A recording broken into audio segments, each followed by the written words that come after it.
চা শুধু পানীয় নয়, এক টুকরো প্রশান্তি। আর সেই চায়ের সঙ্গে যদি থাকে পোড়া পাউরুটি আর মিষ্টি স্বরের দুধ, তাহলে তো কথাই নেই। চা দিয়ে পোড়া রুটি খাচ্ছেন ভোজন রসিকরা। নারকেলের খোলে তৈরি কাপে চা খেয়ে তৃপ্তির ঢেকুর তুলছেন তারা। পাউরুটির সঙ্গে ধরেন চিনি এবং মধু ও চিনি দেওয়ার পরে যে ক্রামেন তৈরি হয়, তারপরে আগুনে ভালো করে সুন্দরভাবে পরিবেশনা করে তারপর কাস্টমারকে পরিবেশন করে। সরে ভরা এসব চা দিয়ে পোড়া রুটি যেন মন কাটছে ক্রেতাদের। স্পেশাল দুধ চার পোড়া রুটি সম্ভবত এনারাই এনেছিলেন। তো ওই সময় থেকে এই জায়গাটার প্রতি সবার একটা আকর্ষণ তৈরি হয়ে গেছে। আর ওনাদের চাটা হয়তো একটু বেশি যত্ন নিয়ে বানান, যার কারণে অন্যান্য জায়গা থেকে ওনাদের চার টেস্টটা বেশি ভালো লাগে। ব্যতিক্রমী স্বাদের চা আর পোড়া পাউরুটি নিয়ে সাড়া ফেলেছেন চা বিক্রেতা মোহাম্মদ জাফর। ভিন্নধর্মী এ ব্যবসা করে শোরগোল ফেললেন তিনি।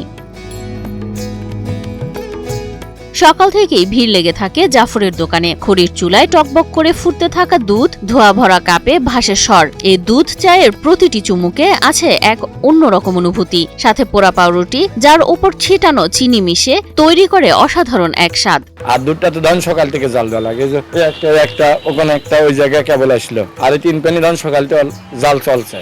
প্রতিদিন 100 থেকে 120 কেজি খাঁটি গরুর দুধ দিয়ে তৈরি হয় এই চা। দুধ 8 থেকে 12 ঘন্টা পর্যন্ত জ্বালানো হয় খড়ির আগুনে, যার ফলে তৈরি হয় ঘন ও মজাদার স্বর।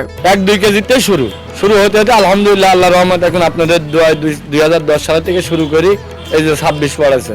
এখন ধরেন দিন 100 কেজি, 120 কেজি বা 130 কেজি, 80 কেজি এইভাবে দুধ জাল দেওয়া লাগে। চায়ের স্বাদের মতোই ব্যতিক্রম জাফরের পরিবেশনের ধরন। নারকেলের খোসা দিয়ে তৈরি পাত্রে পরিবেশন করা হয় গরম গরম চা আর পাউরুটি। ঘন দুধ ছাড়া তো আপনার হবে না, মানে গ্রাম থেকে সংগ্রহ করে ভালো দুধ, গাভীর। কারণ 20 কেজি দুধের যেসব গাভীর ফার্ম এইসবের চা হয় না। ভালো দুধ মানে যারা 3 কেজি 4 কেজি দুধ হয়, তারা হলো সংগ্রহ করে ধরেন এই যে একজন নিয়ে এসে কিছুক্ষণ আগে, সকালে আরেকজন দিয়ে গেছে, এইভাবে ধরেন সংগ্রহ। স্থানীয়দের পাশাপাশি দূর দূরান্ত থেকে মানুষ আসেন এক কাপ চা আর পোড়া রুটির টানে। কেউ বন্ধু বান্ধব নিয়ে, কেউ আবার পুরো পরিবার নিয়ে। এখানে যে চাগুলো করা হয় ম্যাক্সিমামই মাটির চুলায় কড়া আঁচে করা হয়। তো স্বাভাবিক কারণে আঁচটার কারণে এখানকার স্বাদটা অন্যরকম আসে। ফেসবুকের মাধ্যমে আর কি, ভিডিওর মাধ্যমে দেখছি, দেখার পরে আমরা এখানে আসছি। মানে আমি অনেক জায়গায় মানে চা খেয়েছি, তো এখানে এসে মানে এই চার মানে স্বাদটা একটু মানে ডিফারেন্ট। মানে এটা আমার কাছ থেকে মানে ব্যক্তিগতভাবে মানে খুব ভালো লেগেছে আর কি।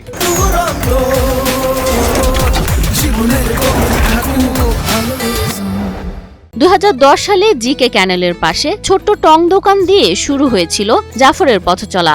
এক যুগের বেশি সময় ধরে তার এ স্বর ভাষা দুধ চা আজ কুষ্টিয়ার লাহিনী এলাকার এক পরিচিত নাম। শুরুটা 2010 সালে থেকে, বা দিনে 2-1 কেজি দুধ জাল দিতে দিতে ওইটাই বিক্রি হইতো না। অনেক টাইম ধরেন 2 কেজি 3 কেজি আস্তে আস্তে বাড়ে। মানে 2 কেজি জাল যখন শুরু করলাম, তখন 2 কেজি দুধ জাল দিলে 3 দিন 4 দিন লাগতো বেচতে। জাফরের জনপ্রিয়তা দেখে আশপাশের আরো চায়ের দোকান গড়ে উঠেছে, কিন্তু জাফরের স্বাদের মতো চায়ের তুলনা মেলেনি কারো। এইখান থেকে অনেক শাখা প্রশাখা বের হয়েছে, তবে এটা বেস্ট। চায়ের কাপে শুধু স্বাদ নয়, আছে শ্রম, অধ্যবসায় আর এক তরুণের স্বপ্ন পূরণের গল্প। জাফরের মতো মানুষই প্রমাণ করেন পরিশ্রম আর আন্তরিকতা থাকলে এক কাপ চাও হতে পারে সাফল্যের প্রতীক।